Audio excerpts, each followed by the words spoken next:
sayuran tropika maksud saya. Sayuran temperate itu cuaca sejuk, jenis sayurannya kita mengimport sebanyak 2.3 billion, 2,300 juta. Total import sayuran tropika dan juga temperate sebanyak 3.2 billion. Kita menambah pengeluaran sayur-sayuran, buah-buahan di mana yang sesuai. Yang Bapak tanyakan apakah langkah-langkahnya. Pertama sekali kita mewujudkan taman kekal pertanian, pembangunan sayur-sayuran, buah-buahan dan lain tanaman di taman kekal makanan negara. Dan kita juga menggalakkan rakyat khususnya di luar bandar untuk mengikuti kempen kita, iaitu Jom Bertani. Jom Bertani dengan maksudnya supaya rakyat di luar bandar khususnya yang ada kawasan tanah dan sebagainya untuk bertani secara kecil-kecilan bagi keperluan makanan sendiri, dan selebihnya boleh dijual. Kita teringat masa kecil-kecil dulu, kebanyakan daripada kita di kampung, keperluan sayur-sayuran, buah-buahan, cili yang boleh ditanam, kita tanam sendiri. Begitu juga makanan yang lain. Kita tak ada wang untuk pergi ke pasar, kita tanam sendiri dan selebihnya kita jual. Saya semasa kecil ada pengalaman ini, sangat banyak pengalaman ini, kerana sebagai seorang anak kampung yang miskin, berbanding dengan Sungai Kuala Langat ni anak orang kaya, dia tak ada pengalaman itu.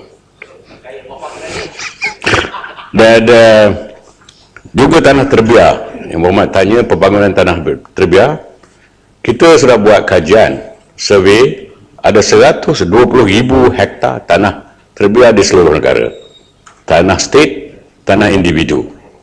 Dan sekarang dalam proses untuk mengenal pasti pemilik tanah yang bukan state terutamanya, dan mendapatkan kalau boleh persetujuan daripada pemilik tanah untuk tanah mereka itu dibangunkan dengan projek-projek pertanian. Sekianlah, terima kasih. Yola Tanjung Manis. Terima kasih Datuk Seri Pengerusi Speaker. Terima kasih Timbalan Menteri di atas jawapan. Tahniah kepada Kementerian Pertanian di atas usaha-usaha yang sungguh baik dan murni dan telah mencapai tahap yang amat tinggi. Tapi bagaimanapun, memandangkan kekurangan golongan petani muda ataupun belia dalam aktiviti menjadi petani moden. Dan di kawasan Tanjung Manis pula kita mempunyai hab halal Tanjung Manis yang telah digazetkan sebanyak 77,000 hektar tanah. Saya naklah bertanya kepada Menteri sama adakah satu rancangan untuk memulakan pertanian skala besar untuk menyediakan pemakanan organik dan sistem fertigasi untuk belia-belia muda. Terima kasih. Terima kasih Yang Berhormat. Terima kasih Datuk Seri Speaker. Kita sebagaimana yang saya sebutkan selalunya di dalam Dewan ini, sebelum ini, kita sangat-sangat mahukan golongan muda menceburi bidang pertanian. Kerana generasi yang ada pada hari ini yang bergiat dalam pertanian sudah maghrib. Banyak yang sudah maghrib. Maksudnya it's a old age people, you know. So apa yang kita boleh harapkan kepada orang-orang yang sudah berumur macam saya ni untuk bertani? Ya, nafsu ada tapi tenaga kurang. Jadi kita hendakkan orang muda dengan sebab itu kita mewujudkan program agropreneur muda, menggalakkan pemuda-pemudi untuk bergiat dalam sektor pertanian. Setakat ini kita dah ada sebanyak 1,200 agropreneur muda yang terlibat dalam program ini. Mereka dilatih, mereka dibagi pinjaman secara automatik, bagi khidmat nasihat yang berterusan. Ini kita buat ya dari segi agropreneur muda. Bagi menjawab Tanjung Manis, kawasan Tanjung Manis 70,000 hektar. I want to be honest with you, this is news to me. Okay, jadi kalau betul ada 70,000 hektar, it's fantastic. Kita boleh buat satu projek pertanian yang begitu hebat di sana. Ya, jadi saya akan mungkin buat kajian, turun padang, bawa pegawai tengok apa yang sesuai kita lakukan di sana. But I want to tell you, Yang Berhormat, ya, dengan izin Datuk Speaker, you have one LKM kompleks tu, iaitu kompleks pendaratan ikan. We have spent so much money there, 300 million, Datuk Seri. Kita nak support kawasan Tanjung Manis. So kita masih lagi menunggu sambutan, respons daripada nelayan-nelayan Tanjung Manis khususnya, dan juga Sarawak amnya. All the MPs from Sarawak, I hope, will look into this. Dari segi MOA, kompleks yang canggih, yang lengkap, everything is there. I have already been there, dengan izin. Ya? Pembangkang jangan bising, ya. Ini urusan kita. You jangan komplain kata this is white elephant ke apa ke. Balik cakap di rumah. Jangan tuduh ada white elephant lah, gajah putih lah apa. Jangan, ya. I warning you dulu. Sebab dari segi kita,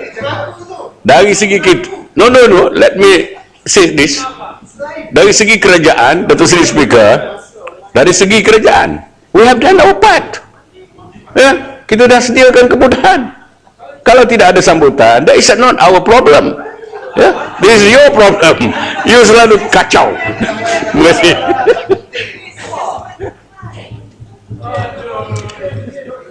Saya nak berlaku adil. Minggu lalu saya bagi Kuala Langat. Pagi Isnin ini saya bagi Bukit Katil. Terima kasih. Terima kasih, Datuk Speaker. Saya benar jawapan yang Pak Menteri tadi. Cuma saya yakin soalan Tanjung Manis ini ada kaitan dengan penyusutan nilai ringgit terhadap import barang makanan. Sekarang ni kalau maklumat yang saya terima, harga borong bawang besar misalnya naik mendadak, begitu dengan cili kering, itu baru harga borong, belum lagi harga runcit. Dan saya dengar penjelasan Menteri tadi bagi program-program masa depan ni, ada dua program menyatakan Taman Kekal Pertanian dan Jom Bertani.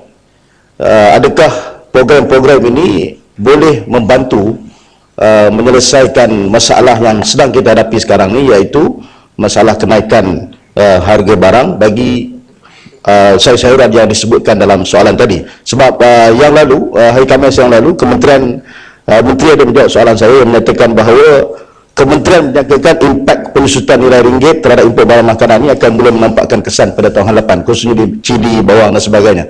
Jadi soalan saya, apakah tindakan segera dan spesifik kerajaan bagi menangani permasalahan ini? Dan saya fikir cara rancangan ataupun perancangan kerajaan tadi tidak mampu menyelesaikan masalah ini dalam waktu yang terdekat. Terima kasih. Terima kasih, Datuk Seri Speaker. Yang Berhormat Bukit Katil. Ada bukit kata Katil. Yang Berhormat Datuk Speaker, Yang Berhormat Bukit Katil. Kalau kita bertani, jom bertani. Setiap orang bertani untuk keperluan dia, kita tak beli. So tidak timbul soal exchange rate, penyusutan wangan. Nilai wang kita tak beli. So ini adalah satu langkah yang sangat berkesan. Cumanya everybody, semua orang berusaha ke arah untuk menanam keperluan dia, sayur-sayuran, cili, cili, dan juga macam-macam lagi lah. Kalau ada disebut timun dan sebagainya, terung, ya, banyak jenis terung. So ini tidak menimbulkan soal exchange rate atau pertukaran wang asing antara wang kita dengan wang asing. We are not buying that. Lagi satu, ini selalu pembangkang main ini Tuan Sri.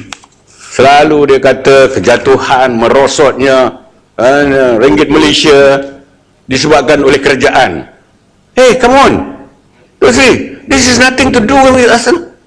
Ini soalnya soal ekonomi luar negara yang menyebabkan kejatuhan wang ringgit, bukan sahaja ringgit Malaysia, sebab negeri-negeri yang lain. So this is beyond our control. Janganlah letakkan blame itu kepada kerajaan. This is not right, not fair. Orang nak dengan izin. Jadi itulah jawapan saya. Saya ingat jom bertani, dan kita wujudkan, Datuk Seri Speaker, program ini bukan sahaja untuk orang kampung. There's a thing that kita perkenalkan pertanian bandar. Pertanian bandar. Dekat balkoni rumah, belakang rumah, depan rumah, daripada tanam pokok-pokok bunga yang tak berkenaan tu buat apa? Tanamlah sayur-sayuran dekat balkoni, dekat bilik tidur pun boleh. Terima kasih. Ya, saya jemput Yang Berhormat Tuan Mandi Vandan, anak lelaki Govindasamy. Selamat sejahtera, Ya. Wanakkam dan salam reformasi. Dengan izin Datuk Speaker, saya mengalu-alukan kehadiran staf-staf pimpinan Yang Berhormat Ganapati Rao, Exco Kerajaan Negeri Selangor dalam Dewan pada hari ini. Soalan anak muda kapal, soalan nombor 4. Ya, sila Yang Maha Menteri. Terima kasih Datuk Seri Yang Dipertua, dan terima kasih kepada Yang Berhormat daripada kapal. Datuk Seri Yang Dipertua, bantuan segera kawasan Parlimen BSKP merupakan peruntukan khas bagi maksud pemberian bantuan segera kepada golongan yang memerlukan. BSKP disalurkan untuk memenuhi keperluan bantuan bagi kes pesakit terlantar, keluarga miskin, mangsa bencana, kematian, terdampar dan membaiki rumah akibat bencana alam. Jumlah peruntukan BSKP bagi tahun 2010 adalah sebanyak 11.1 juta, 2011 sebanyak 11.1 juta sama juga, tahun 2012 sebanyak 11.1 juta, pada tahun 2013 sebanyak 6.7 juta dan 2014 sebanyak 6.7 juta. Mulai pada tahun 2015, peruntukan tersebut telah disatukan di bawah tabung bantuan segera TBS yang dikendalikan oleh Pejabat Kebajikan Masyarakat Daerah, Jajaan ataupun Bahagian. Kementerian Pembangunan Wanita, Keluarga dan Masyarakat melalui Jabatan Kebajikan Masyarakat JKM menyediakan TBS bagi membolehkan bayaran dibuat secara serta-merta, tetapi masih lagi tertakluk kepada kawalan bagi tujuan pemantauan. Melalui TBS, bantuan dapat disalurkan serta-merta kepada pemohon yang memenuhi kriteria yang ditetapkan, sama ada bantuan serta-merta, bantuan segera melalui aktiviti unit khidmat penyayang UKP, bayaran pertama, bantuan bulanan, bayaran balik bantuan, refund dengan izin, bantuan untuk mangsa bencana kecil ataupun yang terpencil, kes terdampar dan bantuan sekaligus bagi kes yang memerlukan. Jumlah peruntukan TBS bagi tahun 2010 adalah sebanyak RM120,493, tahun 2011 sebanyak RM336,260, tahun 2012 sebanyak RM567,521, tahun 2013 sebanyak RM628,545, tahun 2014 banyak RM674,111, dan bagi tahun 2015 sehingga bulan Jun adalah RM351,309. Terima kasih. Yang Berhormat Kapal. Terima kasih Datuk Speaker, terima kasih Yang Berhormat Menteri, Timbalan Menteri. Saya mendapati bahawa terdapat banyak rintihan daripada warga miskin yang memohon skim bantuan segera kawasan Parlimen BSKP dan tabung bantuan segera TBS menghadapi kesukaran dan wujudnya elemen-elemen birokrasi. Apakah langkah kerajaan untuk memudahkan dan tidak menyusahkan pemohon-pemohon yang miskin untuk menerima bantuan-bantuan ini? Dan juga bagaimana kami ahli-ahli Parlimen daripada pembangkang boleh membantu menyelaraskan permohonan ini khususnya kepada warga-warga miskin di kawasan setempat kami. Terima kasih Menteri dan terima kasih Datuk Speaker. Terima kasih Yang Berhormat Kapal. Sebenarnya bantuan segera ini adalah bertujuan untuk memudahkan kita memberikan bantuan kepada mereka yang memerlukan, khususnya kumpulan sasar kita yang berpendapatan di bawah garis kemiskinan mengikut keadaan semasa. Dan mereka ini biasanya akan datang sama ada terus saja ke pejabat kebajikan kita yang ada di daerah-daerah, dan apabila didapati mereka ini memang layak dan amat memerlukan, dia disegerakan. Pada masa itu juga, itu sebabnya dinamakan bantuan segera. Pada masa itu dan ketika itu juga terus diberikan bantuan. Ada kalanya pula unit penyayang kita akan turun ke lapangan dan mereka mengenal pasti mereka yang memerlukan dan memberikan bantuan secara segera juga. Dan satu lagi ialah apabila kita telah mengenal pasti pemohon-pemohon yang layak untuk menerima bantuan-bantuan di bawah Jabatan Kebajikan Masyarakat, dan mereka ini amat memerlukan, tetapi proses untuk pembayaran kewangan itu masih lagi belum sempat kita buat, masih agak lambat sikit, maka kita gunakan bantuan segera ini untuk memberikan bantuan awal tu, advance kepada mereka. Dan ada juga kalanya mereka yang sudah menerima bantuan daripada JKM ini mungkin sakit dan sebagainya, maka tidak dapat hadir untuk menerima bantuan mereka, tapi kemudian sebulan selepas itu mereka datang, maka kita bagi refund kepada mereka menggunakan bantuan segera ini. Di kawasan Parlimen Yang Berhormat Kapal ni kita saya tengok memang ada sudah bantuan yang diberikan, dan untuk tahun 2015 ni kita sediakan dalam 15,000 kalau saya tak salah, 12,000, tetapi yang setakat ini terpakai baru 4,170 dengan 21 kes. Jadi Yang Berhormat juga dan siapa-siapa boleh datang ke pejabat di PKMD kita untuk melaporkan dan untuk mendapatkan bantuan, no problem. Yang Berhormat Pasir Gudang. Terima kasih Datuk Speaker.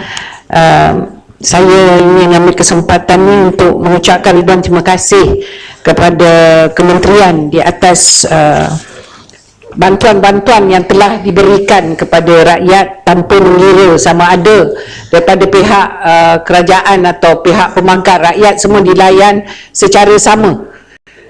Jadi sehubungan dengan itu, soalan tambahan saya kepada menteri adalah apakah kerajaan bercadang untuk memberi peruntukan tambahan kepada kawasan-kawasan yang biasanya terlibat dengan isu-isu kalau banjir kilat. Kalau masalah tu dia datang secara tiba-tiba, dan bila kita pergi kadang-kadang Jabatan Kebajikan Masyarakat akan mengatakan bajet dah habis. Jadi mohon penjelasan Menteri. Terima kasih. Terima kasih Yang Berhormat sahabat saya daripada Pasir Gudang. Kementerian kita ini memanglah kementerian yang sentiasa menghulurkan bantuan kepada rakyat, tidak kira di mana mereka berada, asalkan mereka rakyat dalam negara kita Malaysia. Dan memanglah bantuan kebajikan itu kita tidak kurangkan. Kalau daripada peruntukan bajet kita untuk tahun hadapan pun kita tengok bahawa majoriti ataupun yang bilangan yang terbesar itu adalah untuk bantuan kebajikan. Kurang lebih 1.5 bilion itu adalah untuk bantuan kebajikan. Dan bantuan segera ini Yang Berhormat boleh digunakan seperti mana saya telah beritahu kepada Dewan ni sebentar tadi dan kepada Kapar.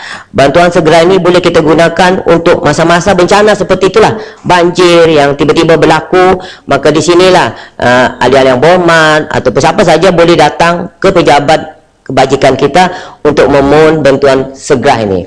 Tapi insyaAllah kalau dengan sokongan Yang Berhormat ahli parlimen semua minta supaya tambahan bajet untuk kementerian kami, maka banyak lagi lah kami boleh bantu. Jadi Yang Berhormat semua kena bantulah ya, supaya kami dapat membantu lagi ramai rakyat insyaAllah. Termasuk kapal ya, kena bantu. Terima kasih. Saya jemput Yang Berhormat Datuk Abdul Manan bin Ismail. Payah besar pertama kali bangun ni. Terima Tak kasih. pernah naik soalan. Terima kasih Datuk Seri Dr. Speaker. pokok sena, pokok delima. Soalan saya nombor 5. Ya, silakan Pak Menteri. Terima kasih Yang Berhormat Paya Besar atas soalan yang berkaitan dengan penerbitan jurnal dan buku rujukan dalam bahasa Melayu.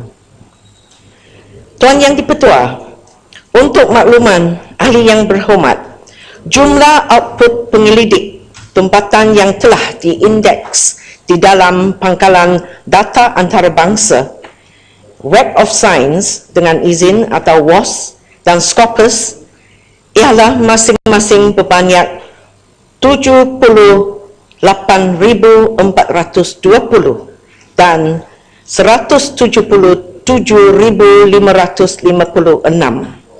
Sebanyak 9% daripada jumlah output penyelidikan ini telah dihasilkan oleh penyelidik daripada universiti tempatan. Daripada jumlah ini, sebanyak 266 buah dokumen di dalam pangkalan data WOS dengan izin dan 726 buah dokumen di dalam pangkalan data Scopus dengan izin ditulis dalam bahasa Melayu oleh penyelidik tempatan, di mana Universiti Kebangsaan Malaysia mendominasi jumlah artikel berbahasa Melayu dalam kedua-dua pangkalan data ini. Mengikut pangkalan data dari Pusat Sitasi Malaysia, jumlah artikel dalam bahasa Melayu adalah sebanyak 6,170, iaitu 15.5% daripada jumlah artikel keseluruhan sehingga 20 November 2015. Sekian, terima kasih. Yang Berhormat Paya Besar. Terima kasih Datuk Seri Speaker, terima kasih Yang Berhormat Menteri. Memang kita menyadari masih banyak fakulti dalam universiti tempatan lebih gemar menerbitkan buku rujukan dan jurnal dalam bahasa Inggeris berbanding bahasa kebangsaan. Ini sesuatu yang dikecitakan kerana siapa lagi yang perlu mendaulatkan bahasa Melayu sebagai bahasa kebangsaan sejajar dengan apa yang termaktub dalam perlembagaan. Universiti adalah antara mereka yang bertanggungjawab dalam hal itu, dan jangan pernah salahkan Universiti Kebangsaan Malaysia yang ditubuhkan sememangnya asal awal bagi menerbit, bagi memertabatkan bahasa Melayu itu sendiri dalam kalangan cendekiawan. Soalan tambahan saya ingin tahu setakat mana Universiti Kebangsaan Malaysia berperanan sebagai tonggak utama dalam menerbitkan buku rujukan dan jurnal dalam bahasa Melayu, kerana tertubuhnya universiti ini adalah atas dasar bahasa Melayu sebagai bahasa kebangsaan. Dan adakah universiti mengalami shortage dengan izin dari aspek kepakaran menterjemahkan bahasa Inggeris ke bahasa Melayu, atau terlalu ramai pensyarah universiti yang tidak mahir menulis dan menguasai bahasa Melayu, atau terlalu ramai pensyarah asing dalam sesebuah universiti terbabit? Mohon Menteri jelaskan kerana Menteri lebih pakar dalam hal ini. Terima kasih. Terima kasih Yang Berhormat Paya Besar atas dua soalan. Yang pertama ada berkaitan peranan yang dimainkan oleh Universiti Kebangsaan Malaysia, dan memang Universiti Kebangsaan Malaysia memainkan satu peranan sebagai the lead university atau dengan izin atau universiti contoh dalam penerbitan jurnal dan buku rujukan dalam bahasa Melayu. Dan universiti ini memainkan satu peranan di mana universiti ini membantu universiti yang memerlukan bantuan, dan lawatan seperti penanda arasan atau benchmark visit dengan izin dapat dijalankan oleh universiti tempatan yang lain, di mana aktiviti seperti forum atau bengkel untuk penulisan dan penerbitan dalam jurnal dan buku rujukan dijalankan. Perkara yang kedua ada berkaitan dengan kekurangan dari segi penerbitan jurnal dan buku rujukan, dan memang Kementerian Pendidikan Malaysia mengadakan satu plan tindakan, dan ini sudah dicatat dalam Plan Pembangunan Pendidikan Malaysia untuk pendidikan tinggi yang sudah dilancarkan pada tahun 2015 hingga 2025, dan sekiranya kita rujuk kepada ketiga lonjakan iaitu lonjakan yang kedua yang berkaitan dengan kecemerlangan bakat, lonjakan yang 7 berkaitan dengan ekosistem inovasi, dan lonjakan ke-8 yang berkaitan dengan keunggulan global. Memang banyak inisiatif dijalankan untuk address atau untuk menyelesaikan kekurangan yang disebut oleh Yang Berhormat Paya Besar tadi.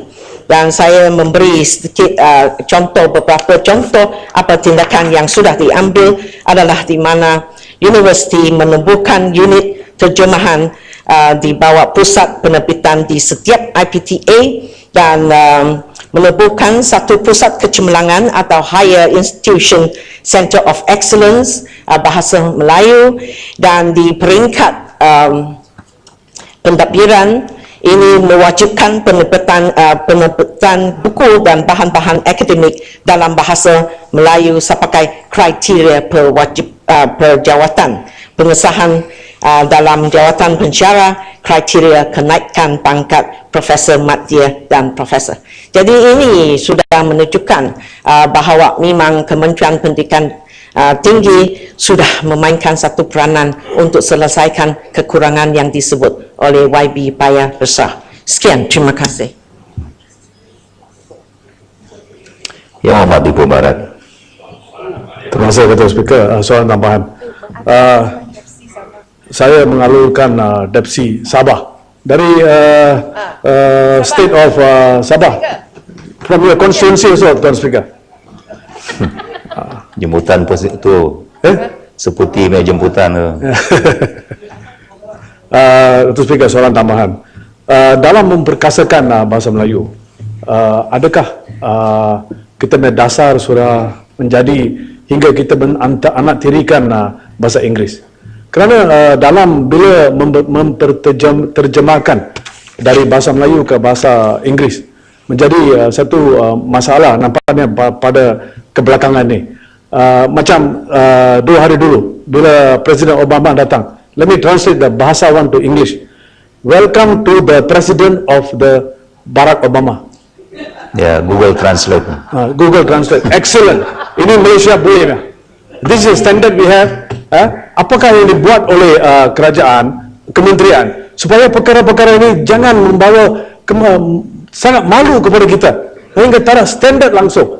Jadi apakah garanti yang boleh diberi oleh Yang Berhormat Timbalan Menteri supaya perkara-perkara ini bukan juga tak jadi, juga majalah-majalah yang diterjemahkan ada standard dan mengikut international standard. Terima kasih. Terima kasih Yang Berhormat atas soalan berkaitan dengan status bahasa Inggeris, dan semasa kita melihat bahawa ada kelemahan dalam bahasa Inggeris, kita juga boleh melihat success story, dan baru-baru ini Universiti UiTM dan Universiti Islamic sudah menang dalam debate yang diadakan di Cambridge. Jadi ini adalah satu kejayaan di mana kita sepatutnya menghargai lah.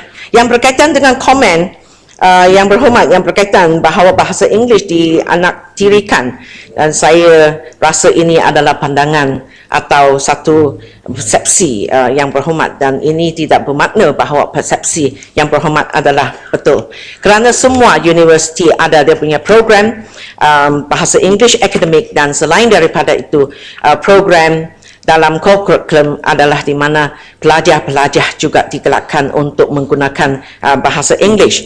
Dan saya sebagai seorang bekas guru, saya rasa adalah sangat penting bahawa pelajar-pelajar diri sendiri ambil tanggungjawab peribadi untuk belajar bahasa English atau bahasa Melayu, kerana pelajar tidak boleh hanya depend dengan izin bergantung kepada beberapa tutorial yang digunakan atau dikendalikan oleh universiti masing-masing, tetapi pelajar-pelajar diri sendiri mesti ambil satu tanggungjawab untuk to go that extra mile to learn bahasa English dengan izin. Jadi saya rasa sebenarnya tidak adil sekiranya katalah bahawa bahasa English dianaktirikan, kerana ini memang sudah masuk dalam kurikulum universiti. Sekian, terima kasih. Tak jawab soalan saya. Tak jawab soalan saya. Lari dari asal dia. Orang Sabah ada sini yang berhormat Kepala Menteri. Mau jawab dengan ikhlas, cakap yang benar. Saya jemput yang hormat Tuan Sim Chi Kiong. You must admit and shame the devil. Ya. Terima kasih Tuan Yang Di-Pertua. Sebelum saya mula, saya juga ingin mengiktirafkan kehadiran tadi saudara Ibu Barat kata ada pemuda daripada Dapsi Sabah, dan saya nak mengiktirafkan ada juga anak muda daripada Dapsi Sarawak dan anggota-anggota daripada Malaysian Indian Voice, sebuah NGO yang memperjuangkan hak dan suara orang komuniti India. Jadi minta Menteri menjawab soalan nombor 6. Terima kasih. Ya, silakan Pak Menteri. Bismillahirrahmanirrahim. Assalamualaikum warahmatullahi wabarakatuh. Salam satu Malaysia. Tuan Yang Di-Pertua, program pembangunan satelit Razak 2 ini adalah dalam proses untuk memilih rakan teknologi dan mengutamatkan Industrial Collaboration Program atau ICP, kerana ini akan melibatkan kerjasama kita dengan pihak luar. Program ICP ini merupakan satu keperluan mandatory bagi kerajaan untuk melibatkan perolehan strategik negara bertujuan untuk membangun dan memperkasakan industri tempatan bagi mencapai status negara maju.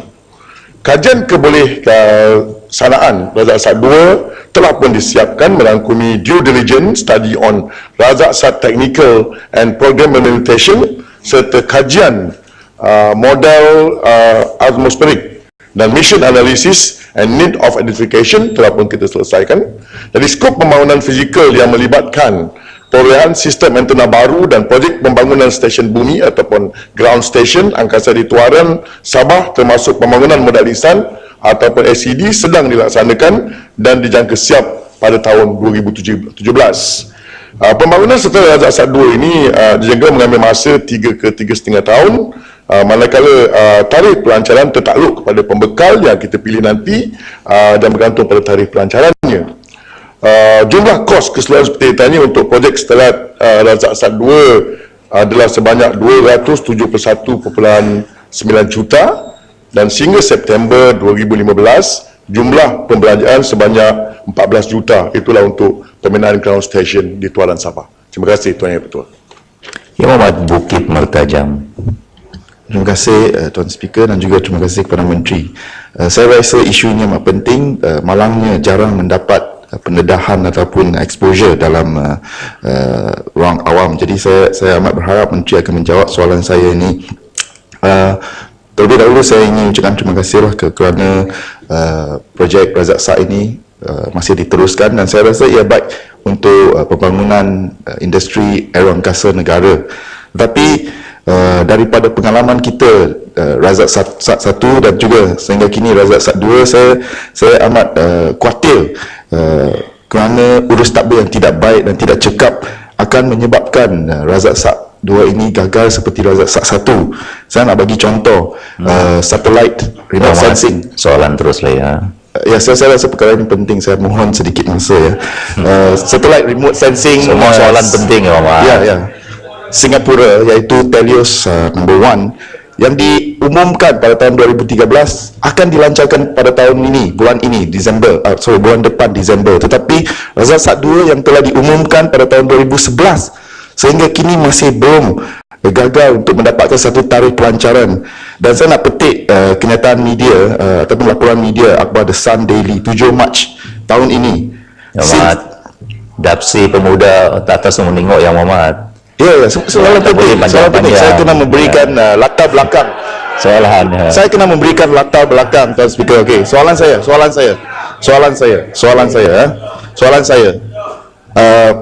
Jawapan menteri pada tahun lepas September kepada saya katakan bahawa ATSB ataupun Aerospace Technological Sdn Bhd hanya berfungsi sebagai kontraktor awam, manakala kerja-kerja reka bentuk, pengeluaran, testing, pelancaran dan operasi Razak Sat 2 akan dilaksanakan oleh rakan kongsi teknologi. Saya nak tanya di sini, siapa sebenarnya rakan kongsi teknologi tersebut? Sila senaraikan.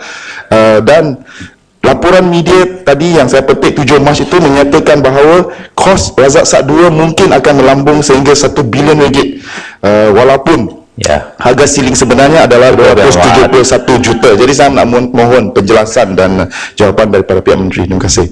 Saya ingat Bukit Tajam ni dia tak dengar apa yang saya jawab tadi. Saya ingat betul-betul dia tak dengar. Kalau dia dengar, dia tak ada tanya soalan yang itu. Itu pasal rasanya dia tak faham bahasa Malaysia. Awal tadi saya kata,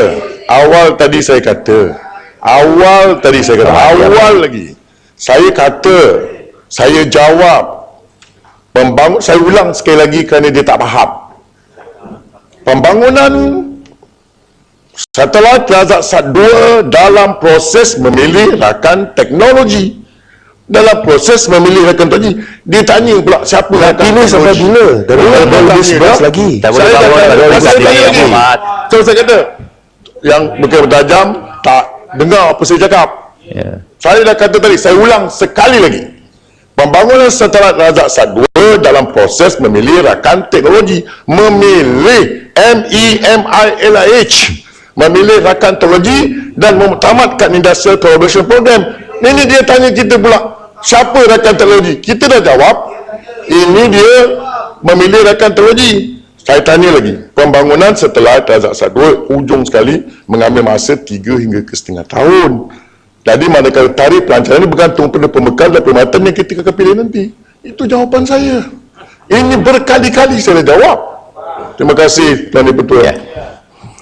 Yang Muhammad Great. Terima kasih Tuan Yang Dipertua. Saya tak operati. Yang Muhammad, jangan tanya yang dah jawab Yang Muhammad. Ya. Terima kasih Yang Dipertua. Bukan saya nak ulang balik soalan yang dia tanya. Saya nak minta kerajaan jelaskan kepada rakyat di seluruhnya, Razak Sat 2 ni apa dia dan apa kebaikan dia kepada rakyat di Malaysia setelah kita dapat lancarkan nanti. Kerana rakyat di bawah ni saya rasa dia tak apa tahu bab-bab ni. Terima kasih. Oleh kerana kalau pembangkang tanya, saya kata rujuk pada jawapan saya sebelum ni. Kalau pembangkang lah, tapi kalau gerik tanya ni cikgu saya kena jawab lah kan. Pasal sebelum ni banyak kali dah ditanya Razak Sat 2, tapi kalau pembangkang tanya, saya akan kata sila rujuk, tak dengar ke? Tapi ni gerik yang cakap, saya akan jawab lah dengan detail ya. Ini profesional ke apa ni? Melambangkan menteri macam mana? Lambang persahabatan kita. Saya beritahu. Okey, dengan ada sebenarnya bila ada Kota Melaka lain kali tanya soalan ni, saya akan jawab ya, tak ada masalah. Tuan Yang Pertua, sebenarnya Razak Sat 2 ini adalah satelit perhubungan kita yang akan meliputi semua aspek teknologi negara, termasuklah untuk kerja-kerja penyelidikan, untuk kerja-kerja perhubungan, militeri, ketenteraan, dan juga untuk ramalan kaji cuaca, dan semua merupakan semua aspek ini yang kita akan kawal sendiri. Bahawa masa sekarang ini kita hanya menggunakan kemudahan satelit daripada orang lain yang kita bayar. Jadi semua aspek negara dari segi perhubungan, militeri, ketenteraan, semuanya penyelidikan guna tanah akan dikawal menggunakan satelit kita sendiri. Jadi itu pasalnya kita buat ground station di Tuaran tadi, adalah untuk membuat untuk monitor pergerakan kita. Kerana sekarang ni kita menggunakan satelit lain. Jadi oleh kerana itu, ini adalah tidak bagus untuk satu negara menuju ke negara maju. Itu pasalnya perlu Razak Sat 2 kepada negara kita. Terima kasih. Terima kasih Yang Berhormat. Saya jemput seterusnya Yang Berhormat Datuk Ko Nai Kuong. Terima kasih Datuk Seri Yang di-Pertua. Soalan saya nombor 7. Ya, sila Yang Berhormat Menteri.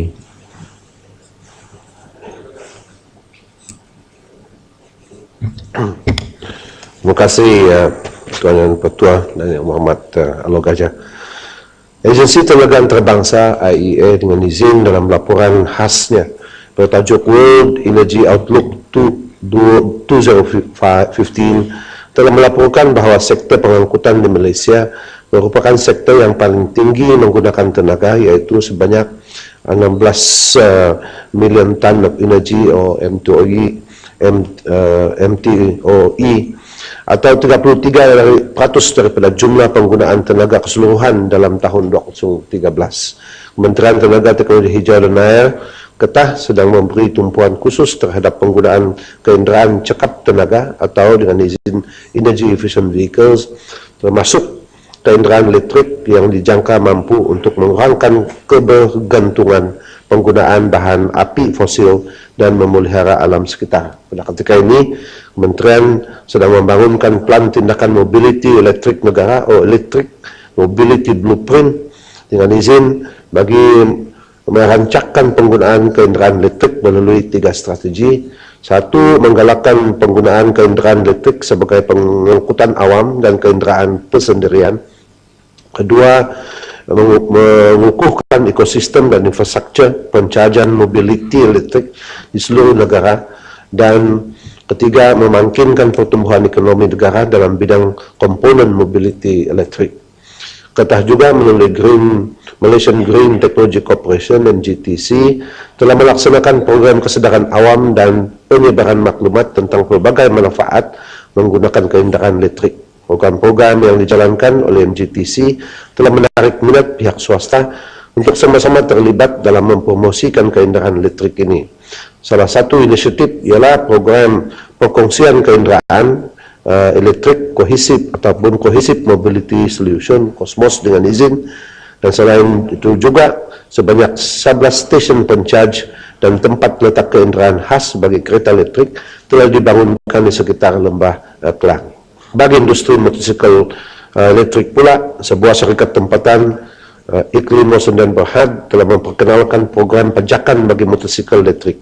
Di bawah program ini, beberapa pihak telah mengambil manfaat daripadanya, seperti pihak KFC Holdings yang telah menggunakan lebih 300 buah motosikal elektrik untuk perkhidmatan penghantaran.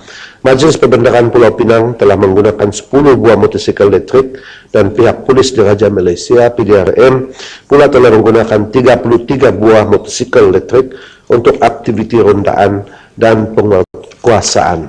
Selain itu, bagi industri bas elektrik pula, pihak Pasarana Malaysia Berhad telah menggunakan 15 buah bas elektrik bagi Sunway Bus Rapid Transit.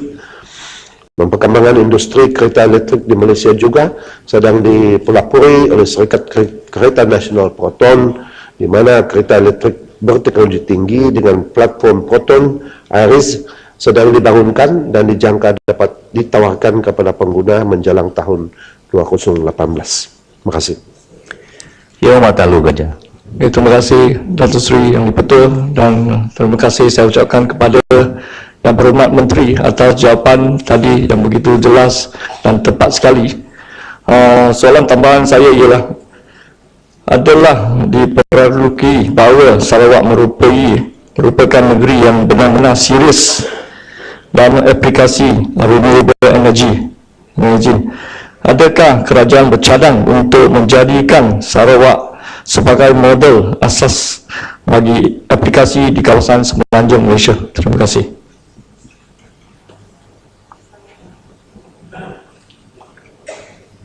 Sarawak yang disentuh. Renewable Energy Sarawak. Maklumat ya. Ya, begitu jauh sekali. Namun renewable energy kalau di Sarawak khususnya dalam bidang hidro lah. Okey. Setakat ini prinsip-prinsip menggunakan tenaga hidro itu sekadar untuk generasi energi ataupun jana kuasa, ya. Dan dari segi penggunaan tenaga dari segi electric mobility ini sememangnya lebih berasas kepada penggunaan bateri dan sedikit dari segi tenaga solar. Terima kasih. Yang Hormat Ulu Langat. Terima kasih Datuk Seri Yang di-Pertua. Dalam jawapan Menteri Perdagangan Antarabangsa dan Industri sebelum ini menyatakan masalah besar untuk pengeluaran kereta elektrik ini ialah masalah bateri lithium ion yang mahal. Jadi bagaimana kedudukan sekarang, kerana saya dipahamkan kereta elektrik ini akan dikeluarkan tahun depan 2016. Terima kasih.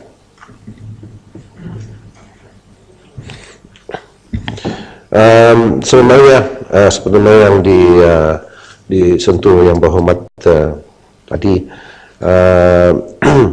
kerana kuasa yang digunakan untuk memandu kenderaan elektrik ini sememangnya daripada bateri, dan yang pada saat ini kos-kosnya walaupun menurun di seluruh dunia daripada penyelidikan 70% daripada komponen kos adalah mesti berasas kepada kos bateri, dan juga berat kereta itu adalah berasas kepada berat bateri.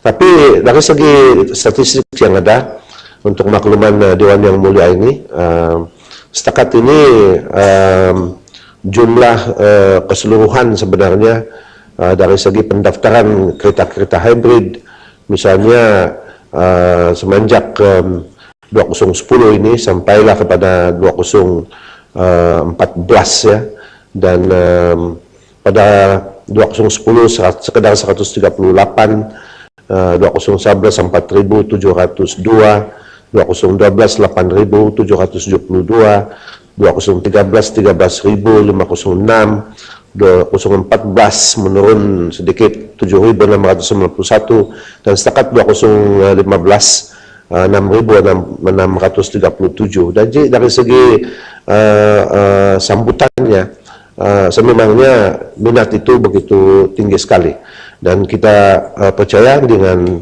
kemajuan teknologi dan R&D, kos-kos ini akan terus lebih rendah pada tahun-tahun akan datang.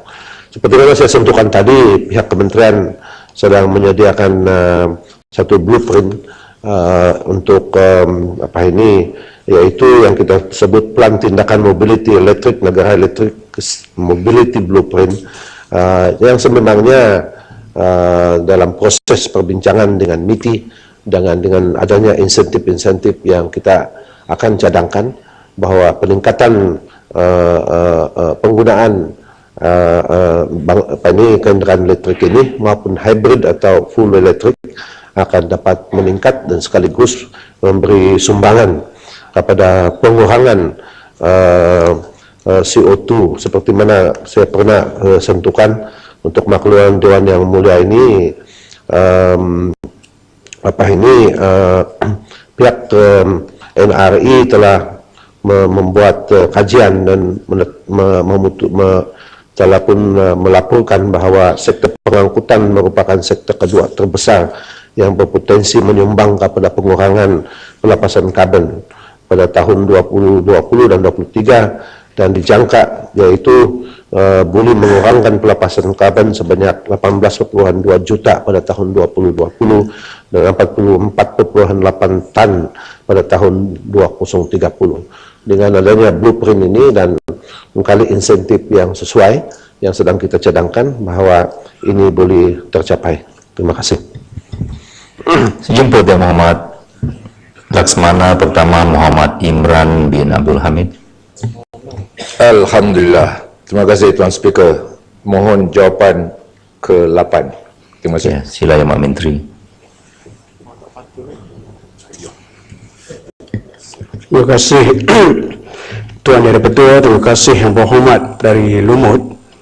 Untuk makluman ahli Yang Berhormat, usaha bagi merealisasikan bangsa Malaysia melalui borang-borang rasmi kerajaan telah bermula pada tahun 2009. Mesyuarat Jemaah Menteri pada 29 Julai 2009 telah bersetuju bahawa borang-borang yang digunakan oleh kerajaan selain dari MyKad dan dokumen penting tertentu dikaji semula oleh agensi-agensi kerajaan untuk menggugurkan maklumat identiti kaum yang tidak diperlukan.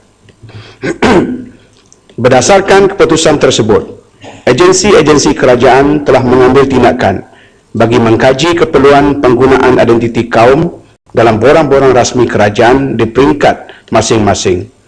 Tinjauan mampu pada tahun 2011 ke atas 346 borang rasmi kerajaan menepati hanya 198 borang dikekalkan ruangan maklumat identiti kaum disebabkan keperluan-keperluan di bawah perkara 153 Perlembagaan Persekutuan.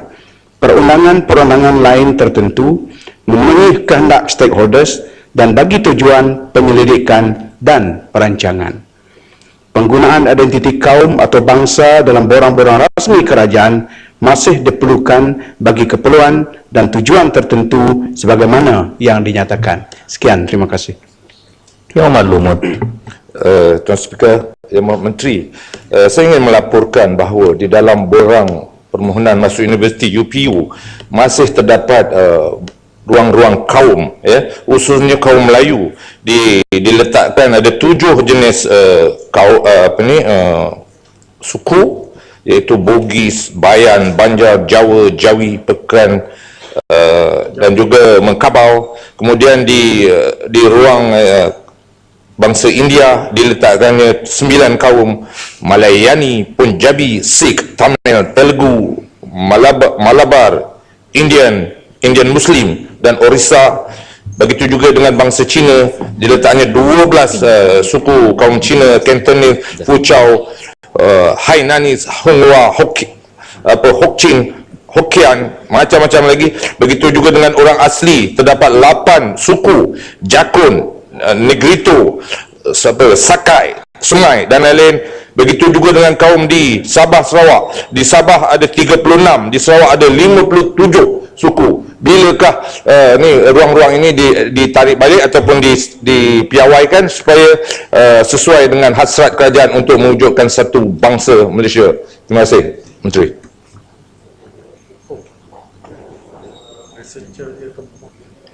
Terima kasih Yang Berhormat. Datuk Yang Dipertua, ini terpulanglah kepada pandangan atau persepsi masing-masing. Sama ada menghuraikan secara terperinci kaum-kaum ataupun suku kaum ataupun etnik dalam borang-borang untuk permohonan ke universiti ataupun untuk mohon beasiswa dianggap sebagai memecah belahkan bangsa kita ataupun usaha untuk menyatukan bangsa Malaysia.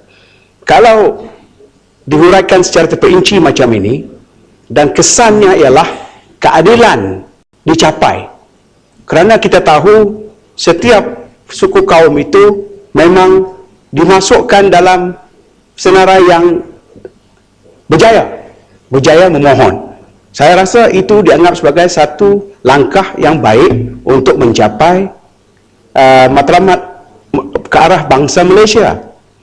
Dan saya akan beritahu kementerian yang berkenaan sama ada perlu digugurkan ataupun tidak perpecahan suku kaum ini nanti. Sekian, terima kasih.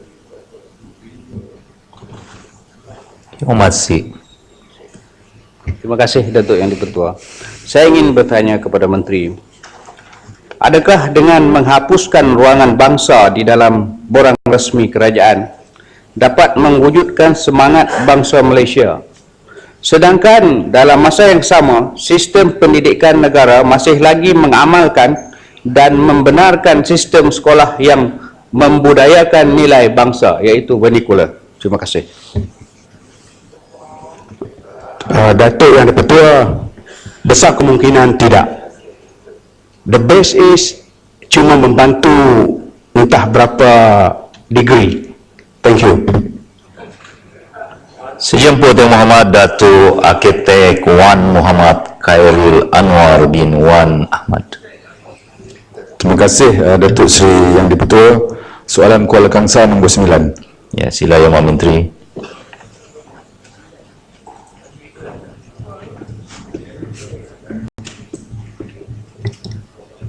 Bismillahirrahmanirrahim. Assalamualaikum warahmatullahi taala wabarakatuh. Terima kasih Datuk Seri, Dr. Speaker. Terima kasih Yang Berhormat Kuala Kangsar. Alhamdulillah sempat juga nombor 9, ya kan, dah tak 4. Ya. Selalu 8 je. Datuk Seri Yang Dipertua, ini soalan ni kena baca teks lah. Pasal very technical. Terang silap jawab kan. Ni yang sebelah sana tu nunggu je. Jadi jangan bagi can dia orang nak lutu kita, elok baca.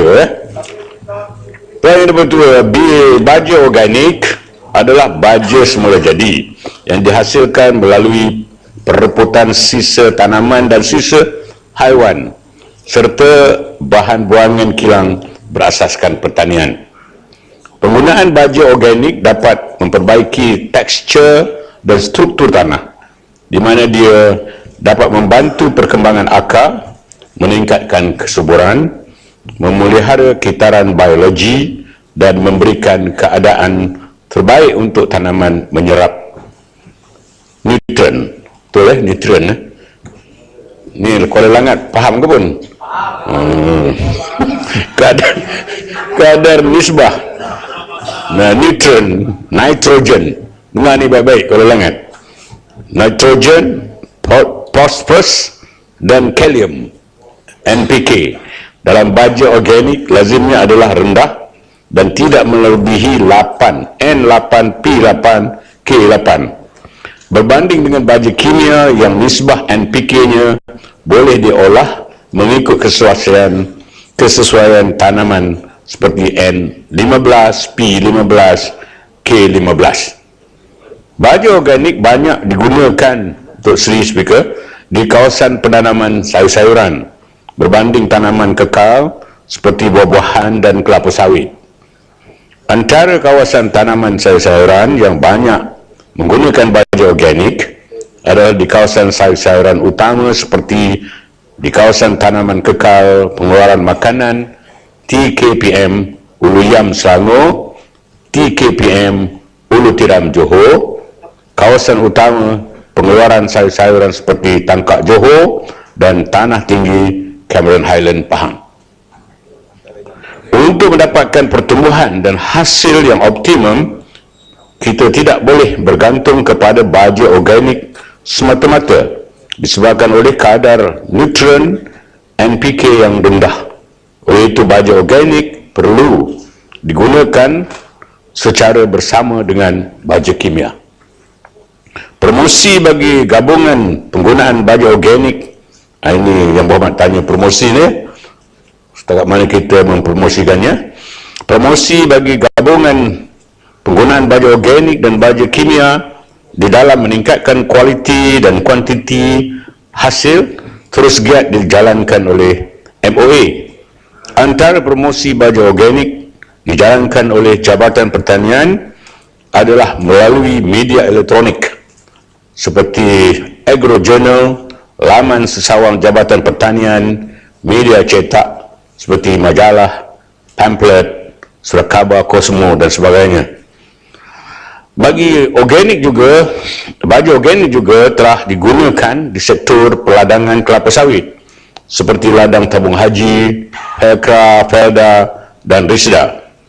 Formulasi baja berasaskan bahan organik yang bermutu tinggi daripada sisa kilang sawit seperti palm oil meal, F1, POME dan abu tandan sawit telah dikomersialkan di seluruh negara bagi memasarkan baja tersebut kepada semua penanaman sawit. Satu paragraf saja lagi ya. Penggunaan baja organik yang meluas bersama penggunaan baja kimia turut digunakan di sektor tanaman padi. MOA turut membekalkan baju organik kepada setiap pesawah yang layak sebanyak 100 kg 1 hektar bagi kawasan tanaman padi yang kurang subur menerusi pelaksanaan skim insentif atau intensif pengeluaran padi sejak tahun 2007. Pesawah diberikan baja organik untuk memperbaiki struktur dan mengekalkan kesuburan tanah sawah. Ada banyak masa lagi boleh tanya ni. Saya ingatkan dah habis. Cepat-cepat Menteri. Yang Muhammad Kuala Kangsar. Terima kasih Menteri di atas jawapan tadi.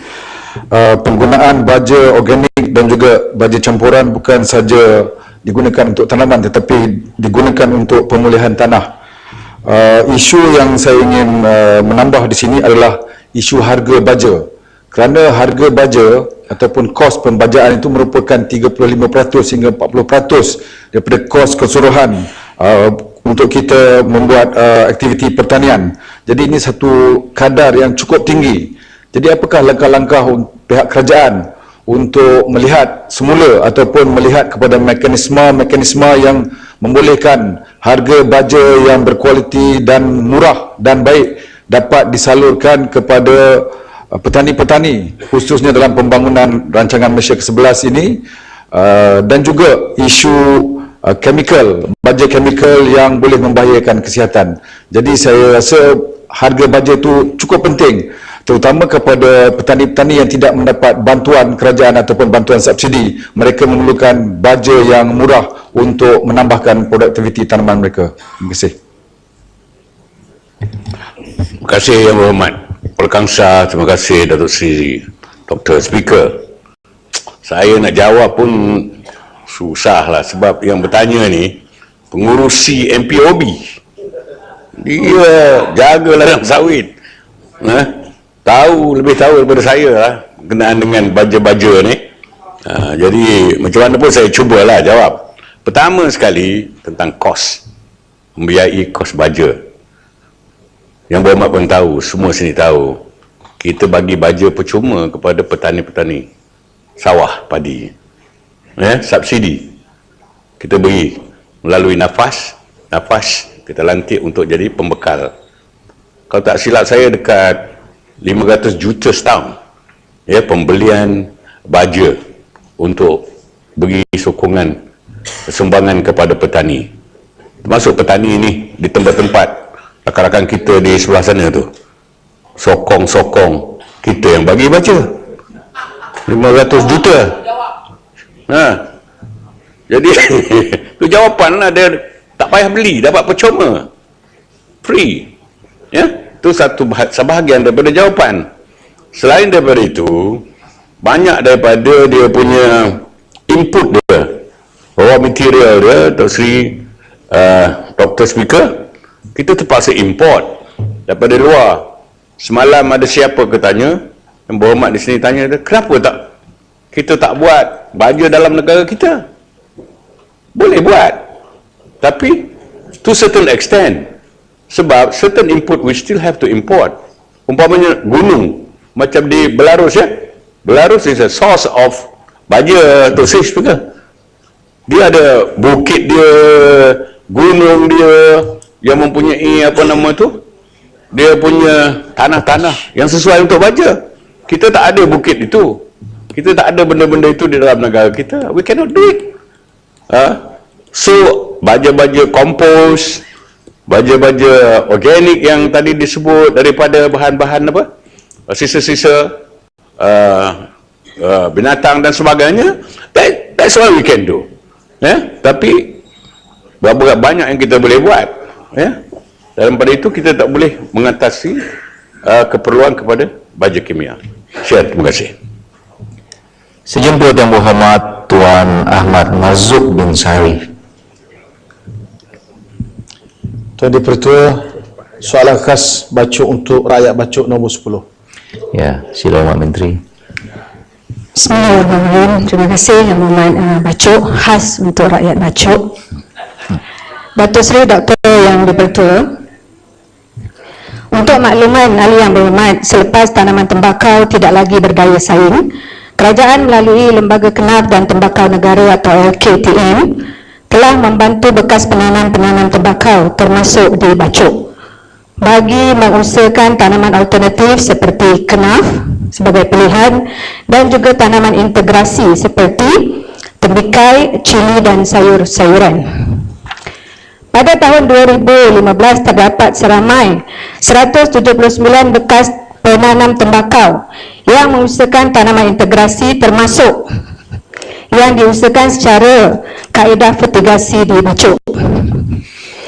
Manakala bekas penanam tembakau yang menanam kenaf adalah seramai 34 orang saja dengan keluasan sekarang sebanyak 92 hektar. Data yang betul. Untuk soalan yang kedua, berkenaan dengan pendapatan.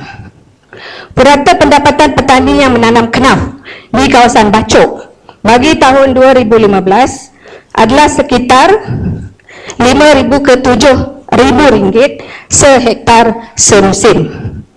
Manakala bagi yang memilih pendapatan petani mengusahakan tanaman integrasi adalah sebanyak RM10,000 956 ringgit semusim. Terima kasih Datuk Yang di-Pertua. Muhammad Bacok. Terima kasih Menteri di atas jawapan. Yang saya rasa jawapan yang diberikan dulu agak berbeza dengan barangkali ini yang terkini ataupun sudah diubah angka dia.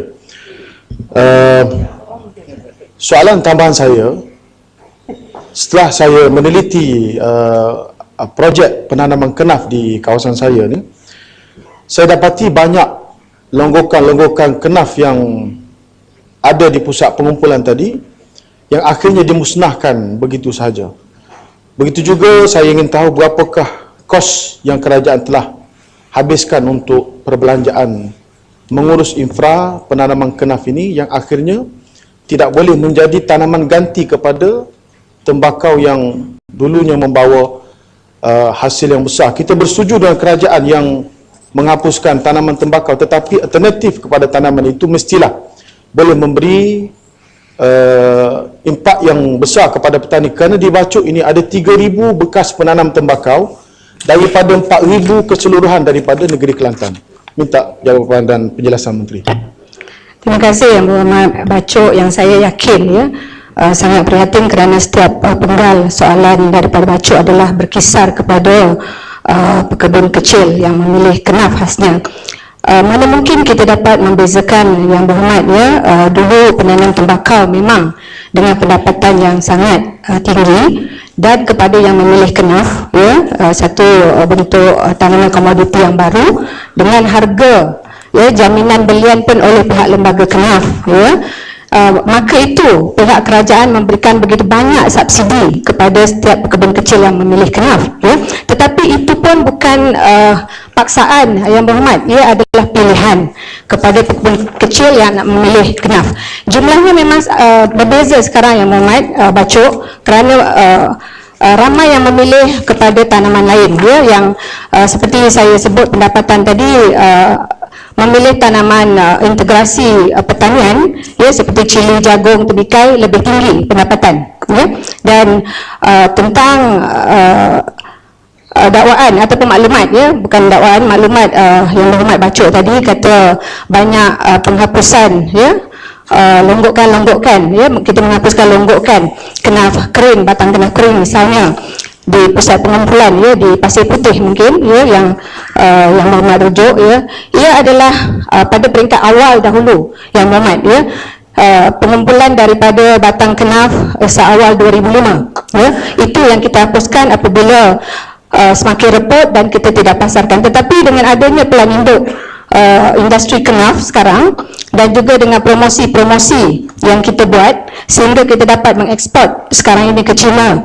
yang insya-Allah ia tidak akan berlaku lagi. Jadi itu. Terima kasih Pak Menteri. Setakat itulah sesi soal jawab lisan untuk pagi ini. Peraturan Mesyuarat 12/1 saya